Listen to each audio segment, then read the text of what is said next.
children's education in India, the impact of the COVID-19 pandemic, and how and in what ways the pandemic impacted learning outcomes in our schools.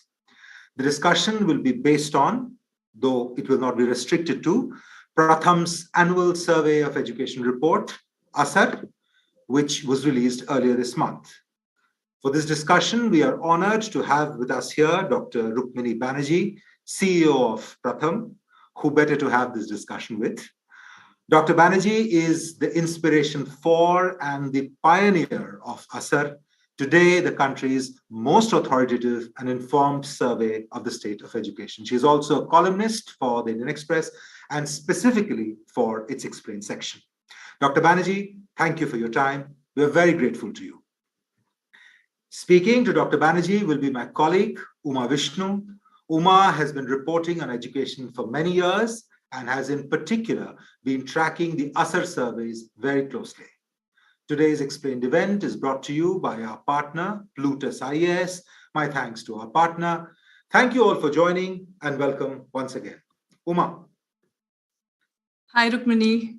Great to see you here. Welcome to the Indian Express's Explained.Live event. We are here today to try and understand what 2 years of the pandemic did to the state of education in the country. While those years now seem distant, there were also fears, if we all remember. Will there be dropouts given the lockdown and the large-scale displacement and distress? Will there be a drop in learning outcomes? As always, the annual Survey of Education report, what we call ASAR, has come up with some very timely answers. To help us understand the findings of the survey, we have with us Rukmini Banerji. Like Monijit said, a very familiar voice and face for readers of the Indian Express. Rukmini, should we start? Yes, thank you so much. I wanted to thank Monojit for his very kind introduction, but there were many people involved in starting ASAR and maintaining it. So giving me all the credit is not right. Okay. But yeah, Rukmini has been associated with Pratham from the start. So I think Rukmini, you can take some credit for that. So this was a very special and important ASAR. Like we just said, it was held after children came back to school after the pandemic. So what are the big, broad takeaways from the survey? What has changed since 2018 when the last such survey last full survey happened? How much has the needle moved since then? So, firstly, we were so gratified that this actual survey could happen. I think the last 2 or 3 years has taught us the value of being able to do some things that we were routinely used to doing. And as you rightly say, I think this ASAR coming at this time, especially when states and, the whole system is getting ready for planning for the next school year. It's also the first ASAR after National Education Policy was announced. And I look on the school year 22-23 as kind of a settling back or getting back to school year. So it is I'm really grateful to all powers that be that influence whether we can move, whether we can do things. And I've learned to appreciate what that means after 2 years of not being able to. So the good thing is that we have a whole track record going way back, but also that we can compare to 2018 and be able to see what happened in between. So major takeaways, I would say headlines. One is that enrollment has gone up. Now, I think we take enrollment overall, school enrollment in India for granted because, for a long time, almost 10 years, we've been well above 95, 96% enrollment in this 6 to 14, age group. And we were already in pre-COVID times at a 97 plus percentage. And, you always think that last 3% are the hardest to reach, toughest to get to, but that after these 2 years of schools being closed, that number has come back at higher than 98. To me was actually frankly a surprise because I expected that enrollment would be back, but not increase. So that's one, which is no mean achievement for for the whole country. But the second big headline, which is I think a significant headline that has to be digested, is a big shift in the enrollment from private to government. We saw in years sort of, all the way up to 2000, almost, I would say, 12, that there was increase sort of increase at different levels in different states of movement into private schools. Then we saw a couple of years where it was kind of plateaued. And now we see actually the government school enrollment going up substantially. Nationally, I think we've gone from somewhere around 65-66% to well above 72.9, almost 73%. So that's a big shift in a pretty short period of time, when actually schools were closed for 2 years in between. And then learning, I'm sure we'll discuss that at length later.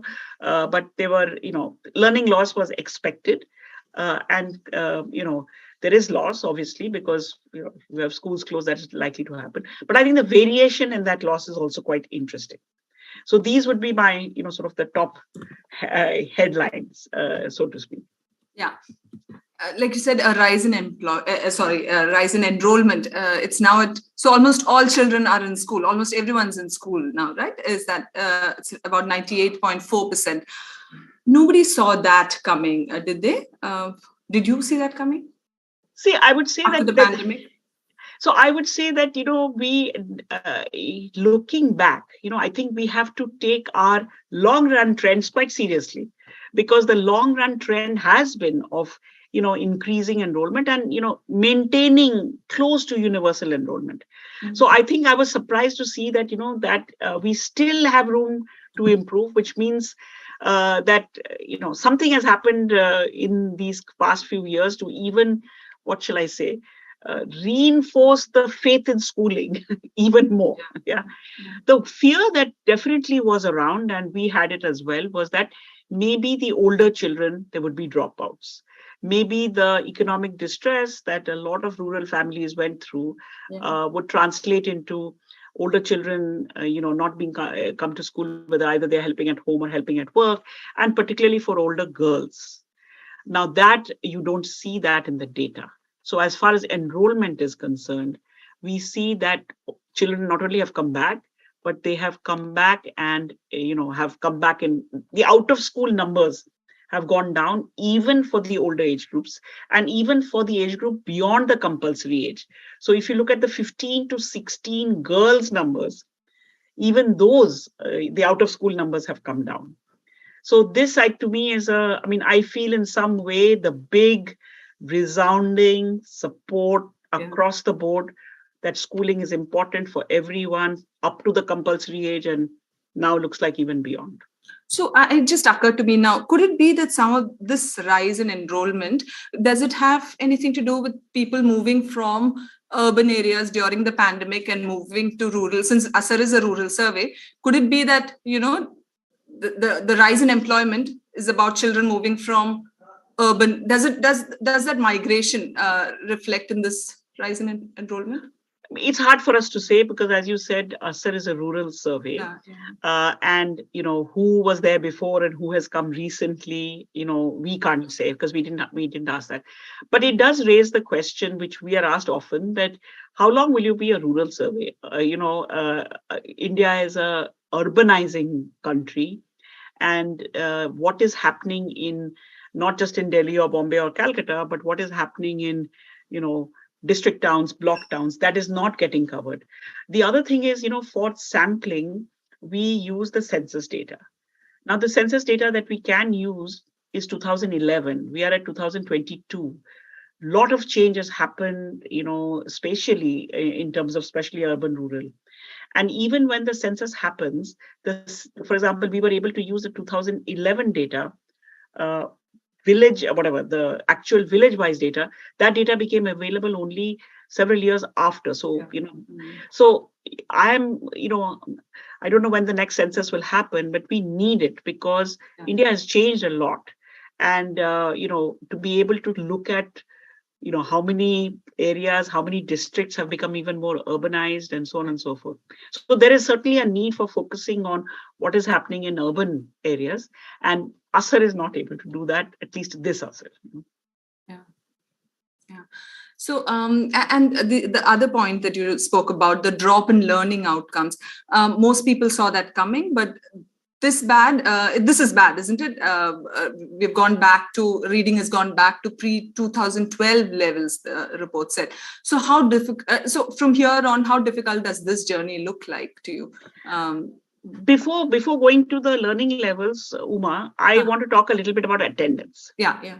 Okay, so if I have, and our report has a map, which is it's a good map because it shows you the big variation in attendance patterns across the country. So ASAR is basically a household survey. Right. We sample villages and then we sample households within the village, and the enrollment and the learning data comes from household information. But in every sampled village, ASAR visits one government school which has primary sections, and we look at infrastructure, few of those kinds of indicators, but also we look at attendance. Now, if I look at the enrollment numbers going up or changing, we don't see much change in attendance patterns. And I'm always, I always quote this story, and you may have heard it as well. So just hear it one more time. That I remember being in a school in UP some years ago, and I was in a 4th standard class, I think. And I asked the kids, because you always write in on the blackboard attendance and enrollment for the day, right? But the words in Hindi are quite difficult. So I actually was trying to figure out if children can read. So I asked the class, ki ye kya likha hua hai? So one kid said, namankan. Okay. Difficult word to read and difficult word to understand. So I asked the kids, ki iska matlab kya hai, right? What is the meaning of this word? And the boy who answered said, it means my name has come to school.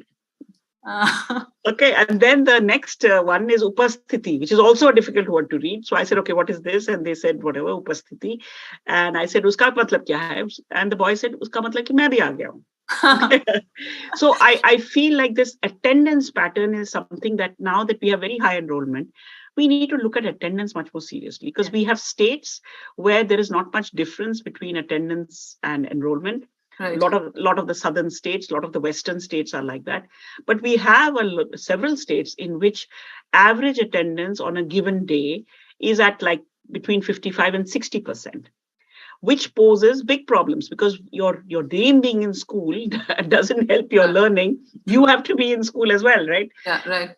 So I feel that as just looking at ASAR, I feel like we need ways in which, whether it's a district or whether it is a block or whether it's a cluster, tracks their attendance and has some plans for when you see some chronically absent patterns, to think about what to do. So while we are saying that older children are all enrolled in school, we don't have in ASAR a way of looking at this disaggregated by age or by class, which I think is something that, not just ASAR, but needs to be done routinely, so we can actually ensure that there is no difference between those two on a given day. Sorry, so, I don't know if I missed that bit. So you're saying ASAR doesn't have this? We do. So attendance is a school-based, and there we don't look at, we just look at how many children are enrolled and just a head count of how many children are present today on a random day. Right. But that number for the low attendance states has been pretty steady over the years. Our overall attendance in India for the children in primary schools is somewhere at 72-73%, which has lots of states which are lower and lots of states which are higher. And the attendance patterns have not changed, even though a lot of expenditure has increased in the last 10 years. Enrollment is going up. So we need to keep an eye on attendance, especially in the low attendance states. And should we move to learning levels? Yeah. So, this last between 18 and 22, think of this period as having many things that have happened in them, right? So let us say from whenever ASAR was done, September 2018 to March 2020, schools were open and it was business as usual. March 2020 to sometime in 2021 or 22 was when schools were closed. And there was variation in which states opened their primary schools and their elementary schools at what point, and how much opening and closing there was. And then we have a period, let's say, roughly from April 2022 to summer vacation, when schools were open. And then we did have summer vacations because last summer was very hot. And so, states could not, and some states did some compensating, but there were summer vacations. And then there is a July to September period where almost everywhere, schools were open. So what we are seeing in 2018 and what we are seeing in 2022 has all this action inside it, right? So there were 3 states in which in 2021, USSR was able to do a field survey. And those 3 states, I think, teach us something about what has happened in this period. So we did Karnataka before the second wave. So Karnataka was done in February 2021. Right. Chhattisgarh was done in October, mostly November of 2021. So after the second wave. And West Bengal was done in December of 2021. Now, if I look at 2018, 2021, and 2022 for these 3 states, you see a distinct, the biggest drop is actually between 18 and 21. Yeah. And probably if we had done a 2020, it would be the biggest drop would be between 20 and 21, right? Yeah. And then you see a recovery. So you see more or less recovery in these states. Chhattisgarh shows a big recovery. West Bengal shows slightly less. In Karnataka, not as much. But we are capturing a loss and a recovery. And how to interpret the recovery, I think, is a function of when did schools open and what was done once the schools opened. Yeah. So I think we should look at that 2022 number, that it has a component of recovery in it as well. And, it's hard to know who will have had how much. So obviously there is a learning loss. Nobody is surprised, right? We expected it. For the younger children who are in, let's say, standard 3 today, they actually had not much schooling at all. They went to first standard, maybe not at all, actually, because, right. So why should we expect? I'm actually surprised that their learning levels aren't lower, which means that something was going on with them even in this time, right? Yeah. And that there has been, if you look at the standard 3 numbers nationally, we were at, let's say, if I look at standard 3 children at grade level, because the highest level in USSR for reading is like reading a story of a standard 2 level. And if I look at the ability to do subtraction, which most states expect children will do by standard 2, we see that this children at grade level has gone from roughly on average around little under 30% to between 20 and 25%. After 2 years being closed, and after, let's say, a few months of recovery. So, the loss is not to me as surprising as that it didn't go all the way down. It could have been worse, yeah. It could have been much worse. And then if you add to that, and I'm going to, if I look at the 3 different age groups slightly differently, you add to that, we have a new education policy. The new education policy very clearly outlines goals, at least for that foundational stage, and we asked, one is the goal. Second is that the national curriculum framework was a part of it was released in October last year. And the stance that the government has taken is that to come up with a curriculum framework from pre-primary to 12th would probably have taken quite some more time. So they released the foundational stage 1 because there's a lot of work happening on that stage, and so people could get going even with the new curriculum framework for that age group. We asked in USSR for the school part of USSR, we asked the school, have you received any guidelines or directives or instructions for the FLN? So basically for Nipun Bharat, for this stage. And we also said, has even one teacher in your school been trained? The answer to both these questions was 80%. And remember, we were asking this in like September, October. September, October of this year. Of the last year, 2022. Yeah, of 2022. But schools have really been open only from April onwards. So all of this being put together, I feel there is traction and momentum on the early grades for sure, because to be able to conduct training, send out directives, have your curriculum framework ready, make the goal. There are states which are saying, I mean, I was in Odisha this last whole week, and I talked to several groups of mothers of children of this age group. Everybody seems to know the word Nipun. Okay. That's a... So Nipun Bharat, this Nipun is, I mean, I think these are all very promising, positives to say that at least for this early age group, stuff is happening in the school, trainings are happening, people seem to know about it, there are goals and so on and so forth.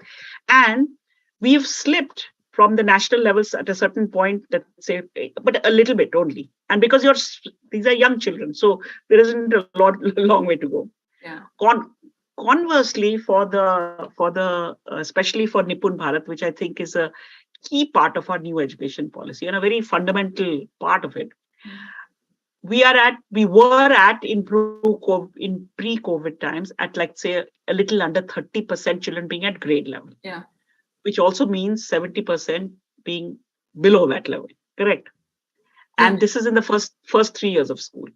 New education policy says foundational stage, very important. Start paying attention from before first standard. That's the big part of the policy.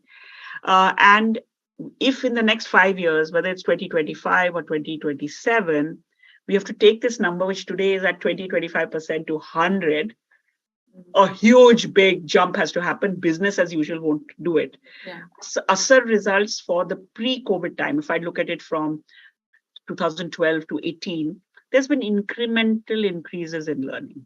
But what we need now is a big effort. Yeah. And from the government and government school side, that effort, you can see a much bigger effort happening. Yeah. But I don't know who's listening on the show here, but I think this is an effort which needs to involve everyone. And it is really, if you ask me to teach trigonometry, I can't do it. But if you ask me how to help young kids, get their basic arithmetic and reading and basic comprehension in place, lots of people can help. So I think the ASER data should be looked at in this way. How far have we come? Yeah. And where do we need to go? And, I find everybody is sort of very worried about the learning loss. I'm actually not as worried. I feel that we could have been in a completely different place. We have a policy umbrella now. We have practical things happening. We have current data. And I think we should use all of these to make the most of this. Yeah. Now, older age groups, a little bit different. So for me, Rukmini, what you just said about, for me, the most fascinating data point is what you just said about, class 3, these are children who have never been to school. The last 2 years, they were not in school, and we're talking about rural areas. So we are not talking Zoom classes, and, that's none of that happened. So these children were most likely not even in school, and yet about 30% could read. Right, and a slightly higher number, I think, could do basic maths. So it's fascinating, because one way to look at it is 70% children can't read, but the other point, the fact that these 30 can read is fascinating, because then it raises a lot of questions, right? Who taught these children? I think it's also a point that Madhav Chavan wrote, and your colleague wrote in one of the pieces that he wrote. So I thought it was great, because what is the relevance of schooling? What is the contribution? Let's put it that way. What's the contribution of schooling then? So what's your take on that? So couple of things. These kids have been in schools at least since April, if not more. There are states which opened their schools earlier than that. So there has been recovery in school as well. We should not downplay the fact that it happened in school. There has been a school component, and there has been a home component. And in the school closure time, there was also an outreach component. How effective was it? What happened? What not? We don't know. But I would say, if you look at, we did 2 phone surveys, 2020 and 2021, where we were able to go back to a large sample of our 2018 families and ask what was happening at home. And there we saw a couple of things, right? There we saw that regardless of the level of education in the family, there was somebody in the family who was trying to do something with learning with the children. And we saw this across age groups, siblings, parents, neighbors. And we don't know what that was, but some effort was being made. And schools being closed, I think everybody across the board, your children, my children, everybody felt the responsibility that I have to do something with them. Whereas when schools are open, you feel ki let's send them to school. Send them to school, ki padhai wahan ho jayegi, right? So I think there is a family contribution which was over and above family community contribution. ASER data shows rise in tuition. So if you think about tuition as some kind of a supplementary help, in some states that also went up. And then there is recovery in school and what was done in school. Now, standard 3 kids may not have been in school, but cognitively they are a bit older. So for them to catch up on basics once they're in school is quite possible. And I don't know how one measures this, but traveling a lot, visiting schools a lot after schools opened, there's a real energy when schools opened. Everybody really wanted to be back in school. The teachers wanted to be back in school. Kids wanted to be back. And of course, parents were very happy that the children were gone to school. So I wonder how that energy translated into some of this, because I think the motivation to teach and the motivation to learn were probably much higher when schools opened than in business as usual times. So these are how, I look at it, that, all of this, I mean, ASER number is one number, but behind that, I think there's lots of contributors. And, the real challenge is how do we keep this energy and momentum going? Because we have to make big jumps in the coming years. And, we need all of this to kind of, pan out. Older age groups we'll come to, I think story is a little bit different there. One more thing, if I can add here. Yeah, sure. So again, if I look at standard 3, because I think, it's an easy one to understand. One of the things that COVID did, and I know that it's talked about very broadly as, inequality and things like that increasing. But I was just looking at some ASER numbers. If I look at the distribution of learning levels in, say, standard 3 in 2018 and 2022, and imagine that distribution is, what I'm seeing in aggregate is probably what you see in the classroom. You see a greater variation. So I'll just tell you some numbers. Say if I take Himachal Pradesh, which standard 3, they had in 2018 almost 70% children who are either at grade level or just below. So they were either able to read the story level or they were already being able to read a paragraph level. So Himachal had almost 70+% kids close to grade level, at or close to grade level. That number has gone down in 2022 to 50%. But what is interesting is that the variation at the lower end of the distribution has increased. So you had in a Himachal 3rd standard classroom, if you taught your grade level textbooks, 70+% children could benefit from it, right? You still had a 20-some% who couldn't. That number is now only 50%. So the teacher in Himachal has to teach, 3rd standard teacher in Himachal today has to teach differently because this is not her usual class composition. She has to spend much more time with those who are struggling well below grade level. So these are some of the challenges that, so it's not just that there's a learning loss. It's not just that the mean has gone down. The variance has gone up.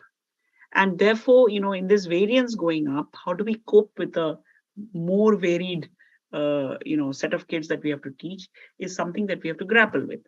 The trainings that are happening for FLN, I think the way instruction is being structured is a little bit different. But are we adequately taking into account? And this what I'm talking about is true across all grades, that the variation has increased, which means that it was hard enough that you had fewer and fewer percentage of children at grade level in your higher grades. But now that tail has also gotten, broader. So, we can talk about it later. I think this age, grade, linear progression, finish your syllabus in the given year is going to work even less well now than it did before. So what is the way out then? How else do we do this? So, if I look at, so if you ask, supposing Himachal or Punjab government, which have similar patterns, says, what should we do? I think that kids who are third standard, fourth standard, fifth standard, who are actually cognitively higher, my own suggestion would be put the grade level curriculum aside for now. Even our new education policy says achieve foundational literacy and numeracy. Okay. And so if I start at the level at which the child is, supposing I'm in fourth standard and I'm still struggling with reading words, I just need help at that level. And very soon, I'll be actually reading sentences and going ahead. But if you give me in fourth standard only my fourth standard curriculum, I'm not going to be able to cope with it. And in our Pratham work, the approach that we use for these kids who are 8 or older, not the younger ones, but 8 and older, which we call teaching at the right level, is basically to say, let me start where you are and let me work towards this basic foundational literacy and numeracy goal. And we've used this with several state governments, very large scale, and it works.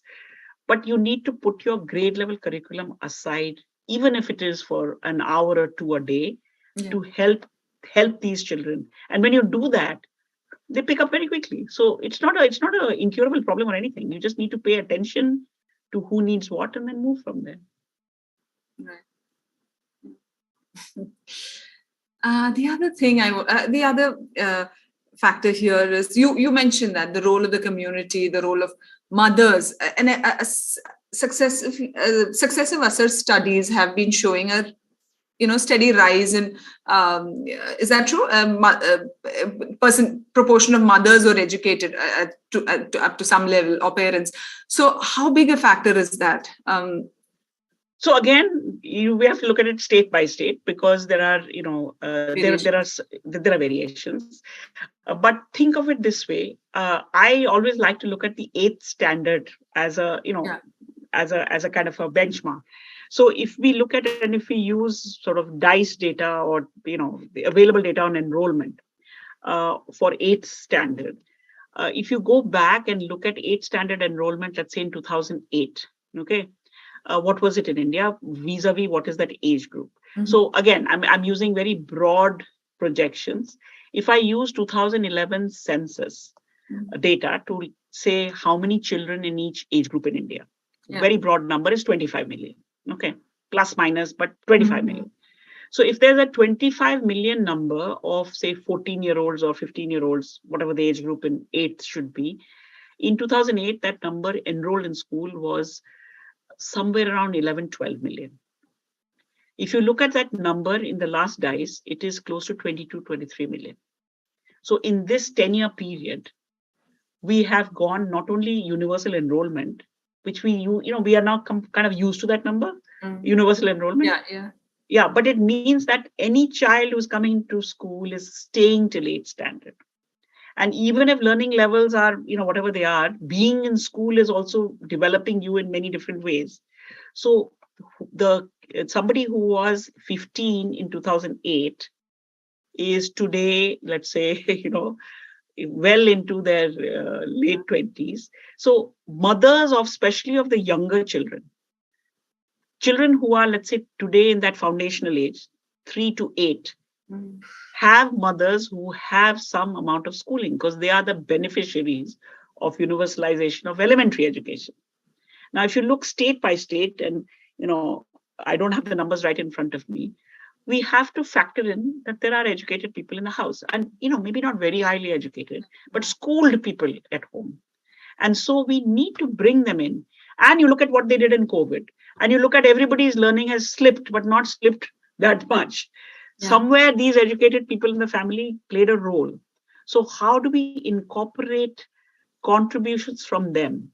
And some states are doing interesting things. For example, in Maharashtra, and these are states that I'm naming because I know them well, because Pratham is working with them, and there may be other states that I don't know as well. But Maharashtra, for example, has taken this program that all mothers in class 1, 2, and 3 are in a group by their mohalla, and they are getting once a week activities to do with their children. Punjab government does these workshops of pre-primary school mothers. Come to school once a month, and we do a bunch of activities that you can do at home with you. These are not costly things at all, but it recognizes that, you are there and you are contributing, and let us work together to raise this.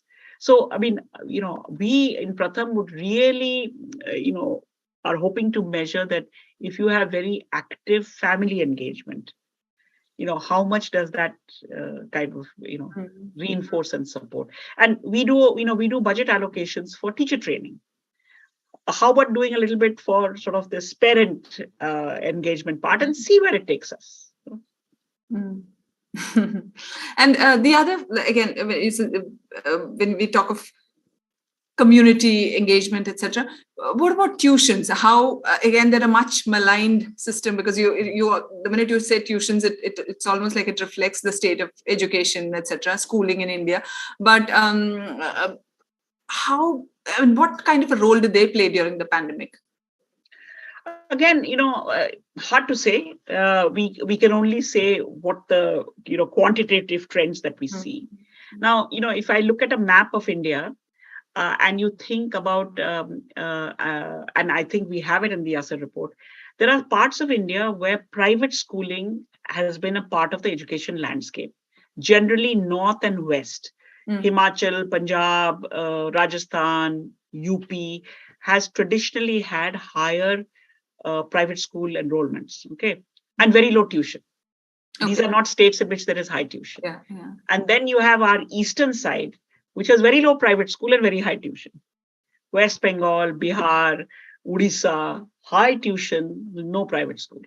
Now, again, I'm just making a hypothesis to say that there is some additional contribution of whatever these mechanisms you may call them to education. In a Odisha or a West Bengal village, it is a norm to go to a tutor. So again, from my last Odisha trip, I was asking these mothers whose children are in class 1 and 2, कि क्या होगा यार tuition में भेज के, your child is so small, क्या होता है? They said, नहीं, उसको बैठने का आदत होता है, थोड़ा homework कर लेता है, So, I mean, what is this tuition? We have very little knowledge about. I think it's like our unorganized sector in employment. It has many things in that unorganized sector. I think this education one is also like that. There are little ones, which is just a neighborhood, a didi or a bhaiya who's sitting with kids, and there is very well organized and whatever. But what I feel is that think of this as a combination of parental aspirations, that I want to do more for my child for education. What can I do? And a form of, some kind of a supplemental. And I mean, I think it's all largely coming from the fact that it's a competitive world out there now. You've gone from 12 million being in 8th to 23 million being in 8th. This causes your huge competition in your board exams. So everybody is trying to do whatever they can to give their children an edge. And, I look at tuition in that sense. Now, I wish tuition, if there was a tuition federation of India, I would say to them, let some kind of instruction happen in school. Why don't you guys help the children who need extra help? But that's not how it works, right? And there is no tuition federation of India who we can talk to, but there are children who need extra help. And if they got that extra help in the right way, from wherever, right? From wherever, they could catch up. So, if there was a grand plan of how we are going to help our children, then that would be, something to think about. You mentioned NEP, you mentioned Nipun Bharat, and so the push has primarily been towards foundational literacy and numeracy, and this is hugely, and there's recognition that you need to start early to be able to consolidate, etc. But Rukmini, you also said you wrote that it's time to rethink what's taught in middle schools. Why do you think that's important? So you look at how, let's say, there's a lot of focus on primary and learning loss and, FLN and NEP and all that. But this happened to everybody. It just didn't happen only to the little ones. Now, if you look at and I pulled out our ASAR middle school is standard, let's say even 5th to 8th. Firstly, if I look at, whichever indicator, math or language, It hasn't changed very much over the years. We are everywhere roughly around the same level as we were in the last decade. There's a slight drop because of COVID, but it's a slight drop because by that time you had your basic skills. Right. ASER is only measuring testing basics. Yeah. Now, if I looked at the grade level drops, as you can perhaps see in the National Achievement Survey, you may see much bigger drops, right? Now, what ASER tells me is that if you didn't get your basics in place in time, then being in middle school, if I look at what you're learning in, let's say your basic arithmetic level in class 6 and in class 7 doesn't look very different. It looks very flat, even though you've gone from grade to grade. Right. And I'm looking at them across cohorts, and it all looks flat. Now, what does that mean? What it means is that there is massive need for catch up early on, and even if early on it hasn't happened, there's a massive need for catch up later on. Later on, then there is an assumption that all these, whatever our curriculum is, right? There is an assumption that you're all heading to high school and then to college. It's a very academic, orientation. But we know that, for our 25 million, what is our commitment to this 25 million in each age group? Definitely compulsory education, probably all the way up to 10th.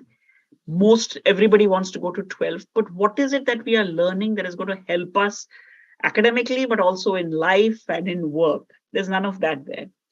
I'm sorry to keep bringing up my Odisha trip because I was just there last week. I was at a vocational skilling center, and this was for entry level jobs. And I was asking the kids what they had done. There were a couple of kids who had done a 2-year course in an ITI. And they were ITI. Okay.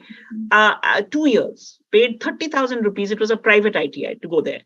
But they were in our little skilling program, which is only a 2-month program. So I said, why are you back here? You had 2 years. They said, because we only learned from the book. We didn't learn to do anything. So we've come here to actually learn what to do. So I think we need to think about are we preparing this age 10 and above for school? Maybe. But what is that school? If you look at our ASER 2017 data, where we looked at the age group 14 to 18, there was exactly these kinds of numbers for the academic stuff. But the application to everyday life was also very weak because you are not oriented like that in school. So my point is, and I don't know because, I'm from Pratham and we can do pre-primary and Prathamik. I have no idea what to do in higher grades. But I think we need to think about what do we want to achieve? What do we want a 15-year-old or a 16-year-old in India to be able to do, to be able to think, to be able to prioritize? And is our 6th or 5th to 8th preparing? So, in NEP, we have a very clear goal for FLN. We know what that is. Whether you agree or disagree, we know what the goal is, and the system is organizing to get prepared for that. I think we need a similar end of compulsory education stage. What do you want children to be? For Nipun, we say effective communicators, connected to your, we need some definitional, we need some articulation of what kind of a young person does India need, and then work to saying what we do in school, does it help that goal? What we do at home, does it help that goal? And so on. So I think a major rethink, not only about what we do in education, what do we want? Right now, if you look at all our curriculum and all our frameworks, we are assuming everybody's going to college and is going to get some kind of a, white collar job. That's not going to happen. So Rukmini, while on that point, just to pin you on that, you were talking about, so this whole enrollment, which is great. We are cheering high enrollment levels, but you wrote about how the high enrollment levels. How prepared are we by the end of it? That was the point you were trying to make, right? Is there a looming crisis at the end of schooling? What are some of the challenges?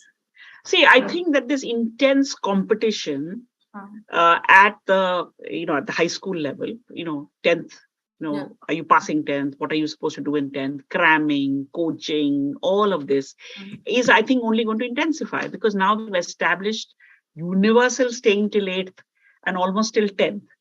Now, after that, what does everybody do? You go to 12th. Fine. After 12th, I mean, our organized sector jobs have not, there's only a very small fraction of our entire employment which is in the organized sector. But, I just want to go back to this Asar 17, because it was the first time we at least looked hard at this 14 to 18. And there were a couple of things that came out of that have really stayed with me.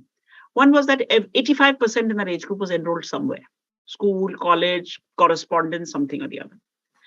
Second is 40% of them already worked, usually with their family, but they didn't want to do that work. And they were enrolled because they didn't know what else to do. So you are enrolled in something because you don't know what else. You know ki zyada padh lo to acha hai. You help the family because your family needs the help, but you didn't really want to do that. You had very, very high aspirations. You wanted to be, doctor, engineer, army, but you had no idea about how to get there. So these misalignments between these. My question is, what is the role of school in this? Again, if you look at NEP, there is talk of, looking at things holistically, bringing in, vocational training is a bad word. I would say preparing for life needs to come in early.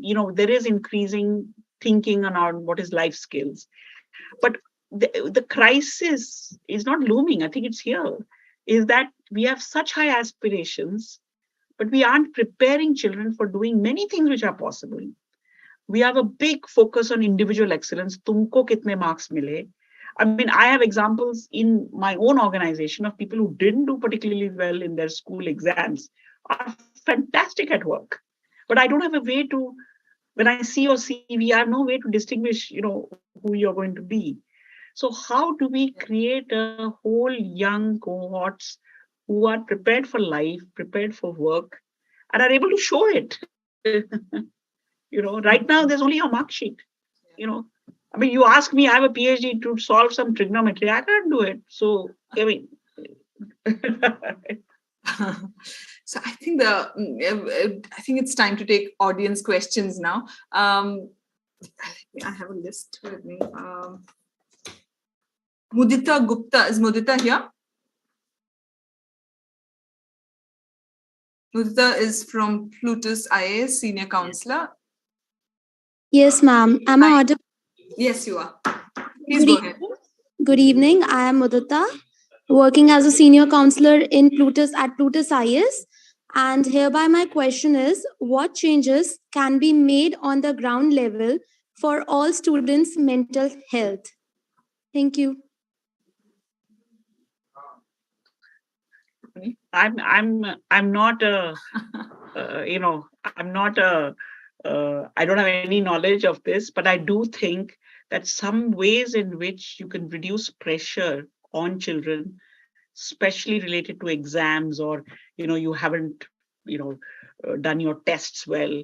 That is one level of pressure. How do we decrease that? And the other is, I think high aspirations is a good thing. But all these high aspirations on the shoulders of young shoulders sometimes can be a problem. So, Mudita, I don't know how to answer your question more than that. But I do think that this, this is the downside, I would say, of very high. I mean, high enrollment is a good thing. I don't want to bring it down. But I think we have to be ready for what it means. Yeah, for all these aspirations of all the parents who didn't go beyond a certain stage. Now your child is in 8th, 10th, 12th. So they are going to solve all your aspirations. That, I think, creates a lot of pressure within a system also. True. Thank you, Rukmini. Surendra Pachauri from Amity University. Surendra Pachauri is a visiting professor there. Surendra, are you here? Good evening. Hi. Hello. Yes, we can hear you. I put my question already there. I don't know. It must be with you. I'm sorry, I don't have it here. My question was that during the pandemic, there was this digital divide, in the sense that a lot of children did not get the help that they required. Because suppose a person is working as a scooter driver or an electrician or a carpenter or a rickshawala, He has a mobile. Of course, he has a mobile. He can't do without the mobile. And he goes around the whole day with that mobile. And in the evening, the child is expected to do this, what you call distant learning or whatever it's called, school learning, the e-learning that was going on during the mobile would only come in the evening. By then, if there were any classes being held, he won't be getting access to it, number one. Number two, and sometimes it would be available only on a Saturday or a Sunday. Only on a Saturday or Sunday. So the whole week would be wiped out. So that's my very urgent concern, that this gap that has come in between, this yawning gap that has come between. Have you thought of any other method to enhance e-learning for those children who might be able to get these digital devices like a mobile, for instance? Or at least in some schools, they could start distributing laptops to children so that learning would become more easier. So, I think there are lots of thoughts on these things.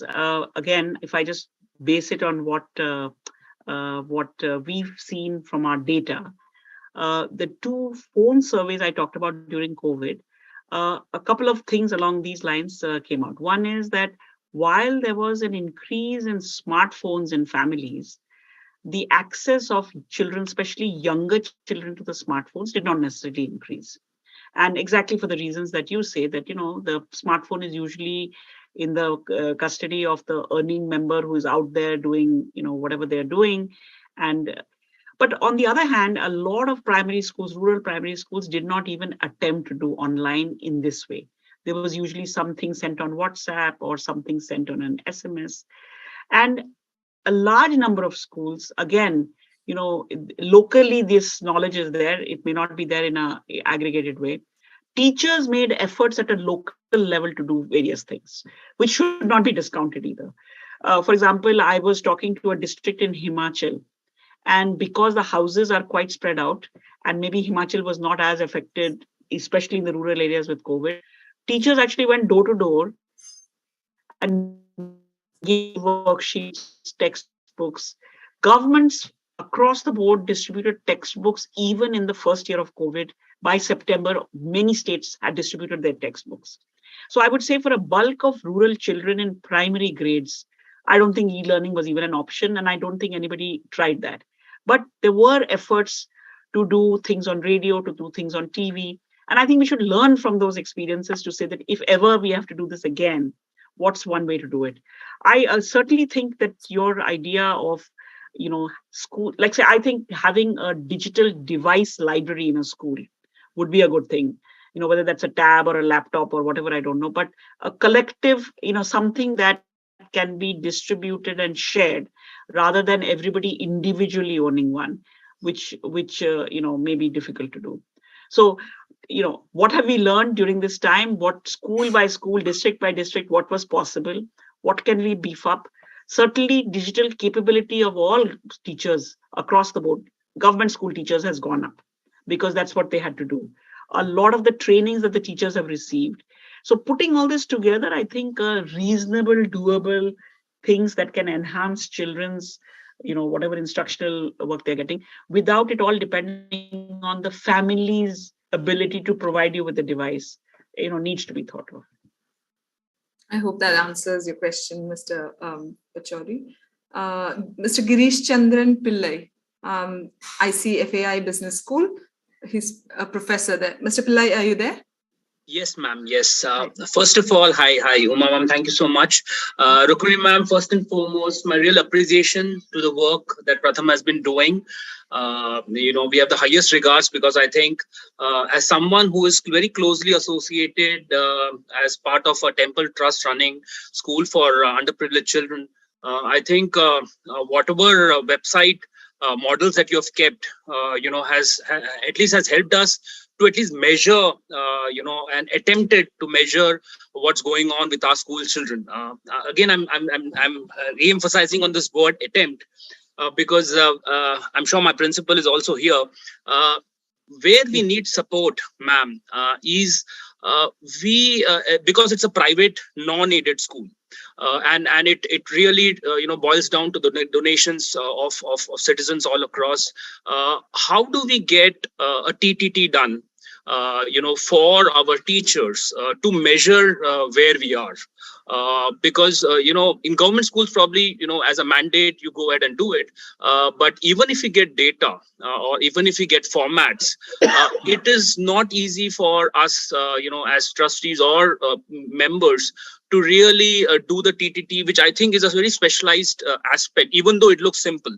And I think that's something which also maybe not allows the principal or the teachers to come back to us as soon as we expect them. So to be honest, one question that you asked was how do we measure where we are? That was the starting point of how Pratham came up. I'm not sure with the data that is available on website, till the time we really get help from associations like you, we would really be able to know where our children are. And that's a very sad state because we are trying our level best to make them go and at least try to compete with the best of the schools with limited resources.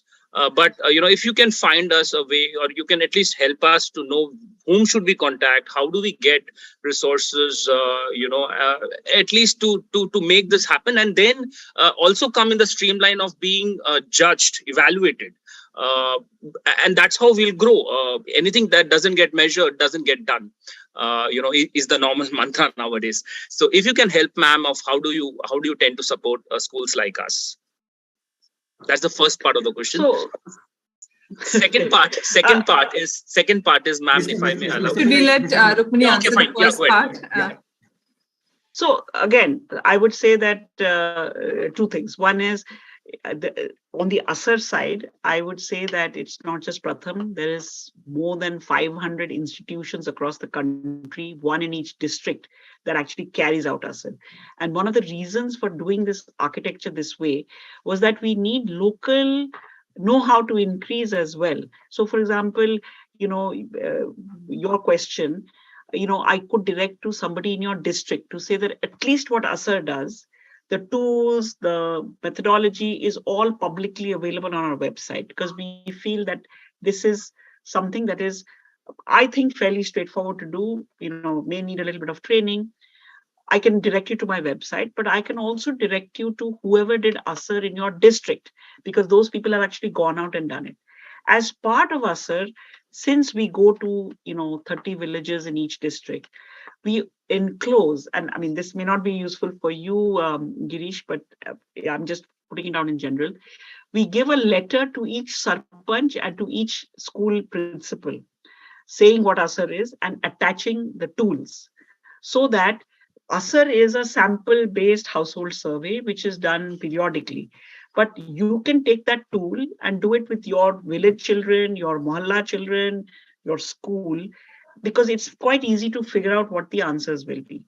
So these are the 2-3 things, that the tools are publicly available. There are people in each district who have done Asar, and there is at least in the villages that we visit, at least somebody in the community, sarpanch, and somebody in the school principal who gets this to say, use it if you find it useful. So this is what I can offer.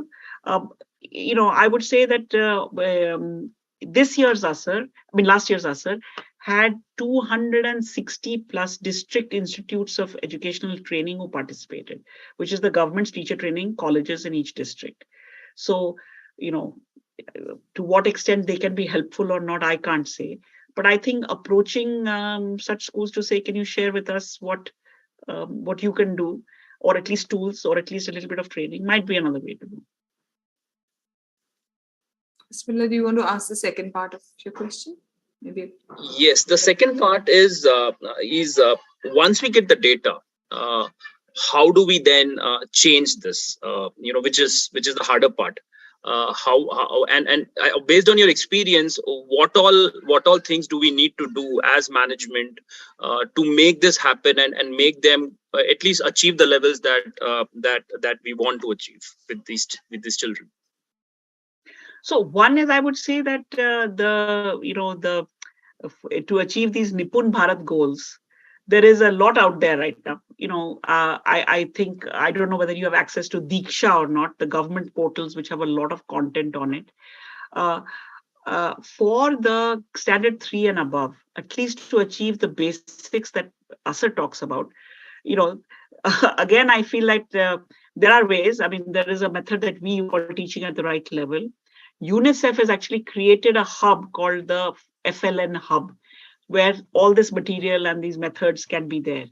But it involves putting aside the curriculum for some time. When we work with state governments, usually it's 1 hour for reading, 1 hour for math, put aside the curriculum and work with children starting at their own level. And you see quite a bit of progress. I think setting this basic goal, and then even with your own teachers, saying that, how quickly can we achieve that goal if we put aside the grade level curriculum, because the grade level curriculum is often much higher than where many of the children are. So that's what, I would say, that there is a catch up to be done for the kids 3rd and above. And there is a building the foundations well to be done for the kids who are below. And for each of these, there are resources that are available. But it requires, I think, how much do we want to, I mean, again, I think this is a point I've made before, that our education system, our mindsets are all very age, grade, linear progression oriented. We think if you are in 3rd, you must be teaching from the 3rd standard textbook. You're in 5th, I must complete your 5th standard syllabus. If we just depart from that and say, I don't care what age you are going to learn to read a story in the next 2 months. And let's do whatever we can to do it. Actually, we can do it. Yeah. Okay. Mr. Anand Kumar Ravichandran, IIT Bombay. Mr. Ravichandran is a fellow at IIT Bombay. Please go ahead. He's not, I think he's left, so we can go to the next one. Mr. Sanjeev Roy, founder and managing trustee of Roy Foundation. Mr. Roy? Yeah, good evening, Uma. Good evening, Dr. Banerji. Thank you very much for your great, Asar has been doing a great work.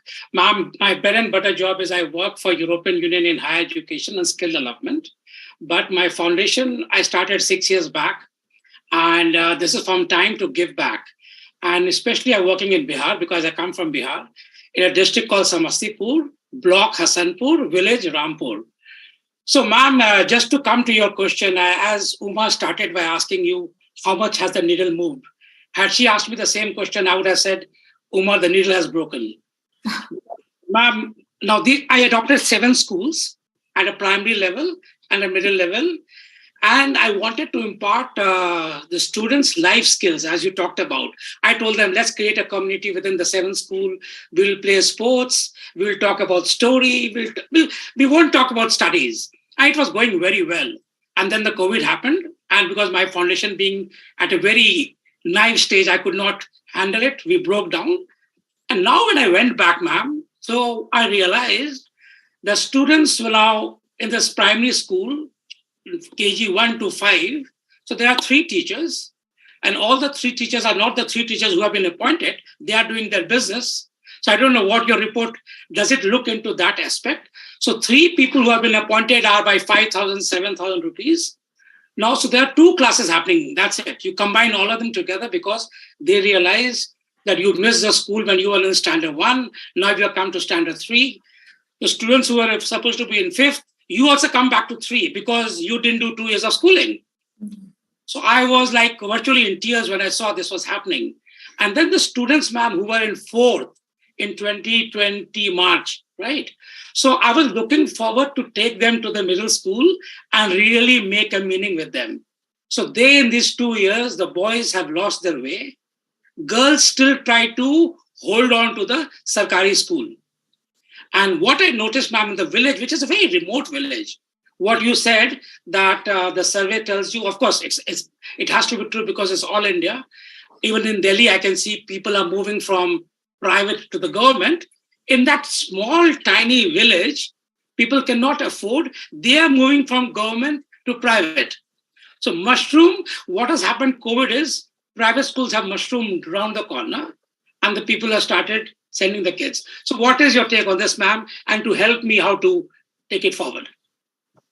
See, who is in the government school, our ASER data doesn't tell us. We just look at teachers. But I would say that, the fact that children have slipped, if they are given now the appropriate, building back of basics, they will go back to where they are. Because let's say that in the villages where we work, we also work directly in quite a lot of villages. We saw that using this technique that we have, which is called teaching at the right level, the 4th and 5th standard kids could catch up quite quickly. The 3rd standard needed more help. But at least for the basic level, if we focused with them an hour a day with reading, with math, they were able to come back. And I think as soon as children see that they are making progress, it's sort of like, progress fuels itself a bit. Now, what is happening inside these specific schools and what can be done, I can't say.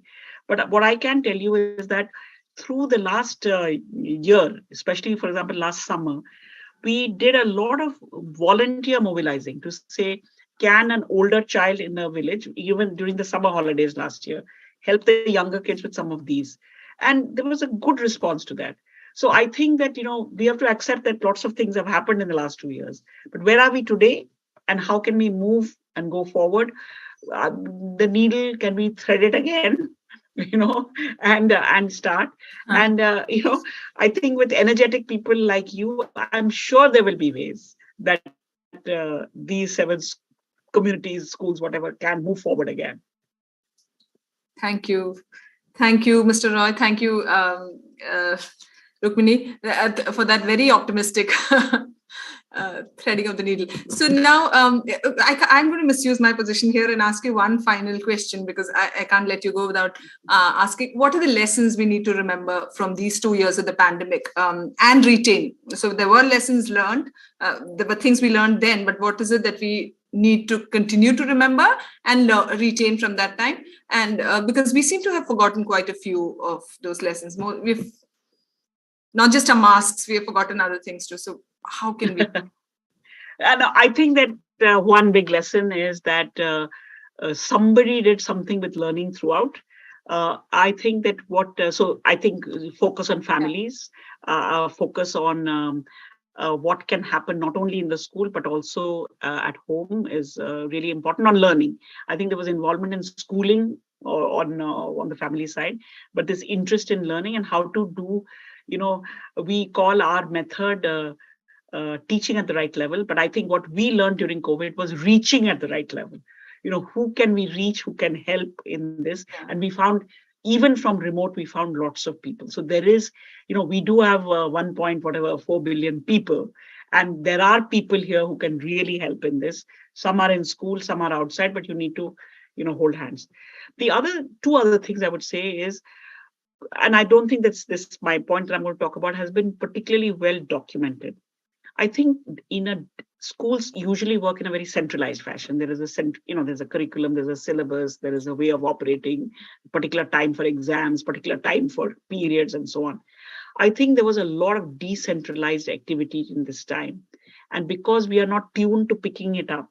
So I think, for example, the creative teachers did a lot during this time. And they did it locally. They did it in ways that they could engage with their students.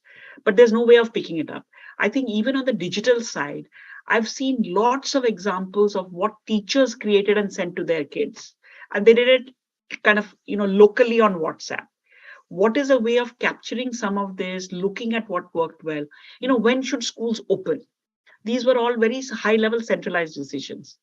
But there were places where, both parents and schools felt that they could manage quite safely if the kids came to school.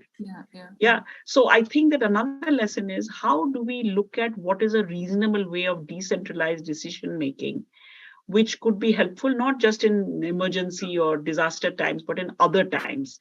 Because I think there was at least a lot of experiences which said that this should be looked at a little bit more seriously. So parent engagement, family engagement, decentralized ways of taking decisions. And I think content that engages families. Again, this is something we learned. We used to send out SMS messages, 3 lakh, 4 lakh messages a day. But we followed up these messages with phone calls to families. What we learned from the families was huge. about what activity you sent yesterday and whether it was good or not, and how to change it, and aap isko aise kariye. We learned a hell of a lot from these feedbacks. So again, I think that this one size fits all that we have, linear age gate progression with a one size fits all, how do we bring flexibility into it? And I think during COVID, again, if we had eyes and ears on the ground, we would have picked up a lot of these things. And a final point I would say is that I think a lot of, despite all the digital divide and, the issues, which are the obvious issues, I think there were interesting experiments done, which was not normal, whether it was radio, whether it was TV, whether it was WhatsApp. I wish that people who were doing some of these would have evaluated. We evaluated our own SMS program, and I was not expecting that there would be anything more than engagement, but we actually saw some amount of learning happening, even with whatever it is, 160 character messages going out. So I think these are, it's still not so long ago that we've forgotten everything. It is still possible to pick up, what worked and why did it work, and almost this needs to be done at district level to say, tell us who come forward. If Indian Express says, explain to me your good idea. I wonder how many ideas not idea. Explain to me what you think worked during COVID in education. I wouldn't be surprised if lots of people send in their own little micro experiments. So it was a bad time, but it was also a very fertile time because you were forced to do certain things.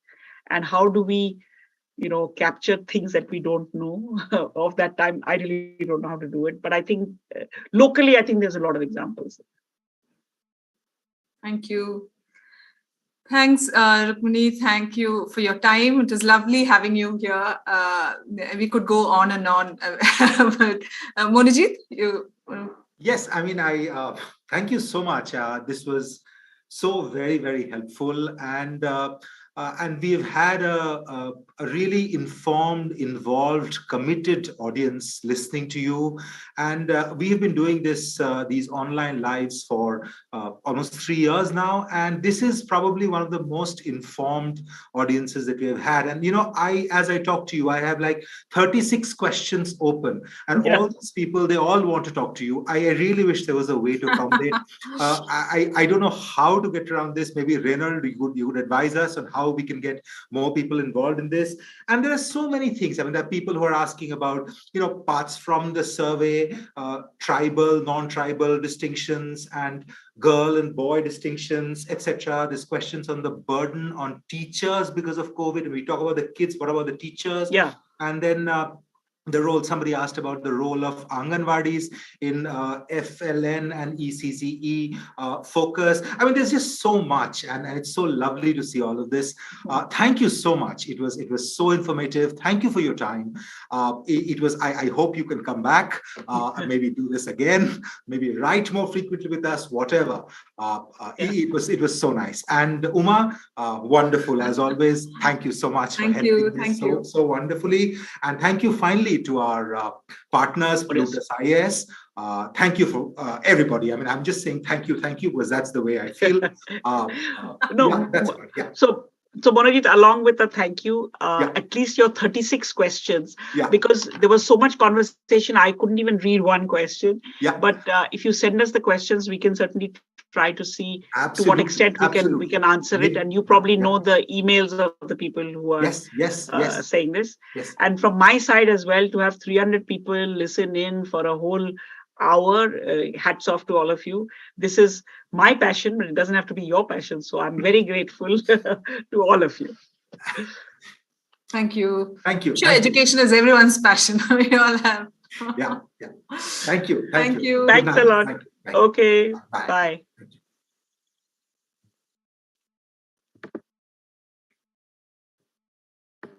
Plutus IAS will be starting new batches for UPSC CSE 2023-2024 from 1st February. Our features are live interactive classes, limited batch size, well-qualified and experienced faculties, crowd removal sessions, current affair classes, study material and test series, mentorship program, mock interviews. To know more, contact us at 844-844-0231 or visit our website www.plutusias.com.